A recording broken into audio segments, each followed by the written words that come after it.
గత ఆదివారం రోజు మనం ఒక వార్త అయితే ప్రసారం చేయడం జరిగింది. ఒక నిరుపేద కుటుంబంలో ఒక వింత వ్యాధితో బాధపడుతున్న చిన్నారి ఆరోగ్య పరిస్థితి గురించి మేము జీజీఎల్ న్యూస్లో ప్రసారం చేశాము.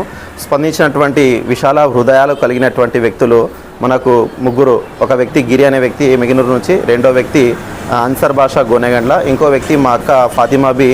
వాళ్ళు ఒకరు 2000, ఒకరు 500, మరొకరు 1000 రూపాయలు, మొత్తం 3500 రూపాయలు మాకు ఫోన్పే ద్వారా మాకు చెల్లించడం జరిగింది. సో బాధిత కుటుంబానికి చెందినటువంటి చాన్ బాషా మన దగ్గర ఉన్నాడు. ఆయనకు మనకు 3500 రూపాయలు మేము ఆయనకు అందజేస్తున్నాము. సో ఇది మీ అమ్మాయికు వైద్య ఖర్చులకు గాను మీకు విశాల హృదయం కలిగినటువంటి దాతలు మీకు అందజేయడం జరిగింది మా ద్వారా. సో మీరు మీ పాపకు వైద్యం కొరకు తీసుకువెళ్ళండి. ఎవరైనా ఇంకా దాతలు ఉన్నా ముందుకు వచ్చి ఈ బాధిత కుటుంబాన్ని ఆదుకోవాలని మనసారా కోరుకుంటున్నాం. ఒకసారి 3500 ఎలా ఒక ముగ్గురు ఎత్తు ఇచ్చినారు.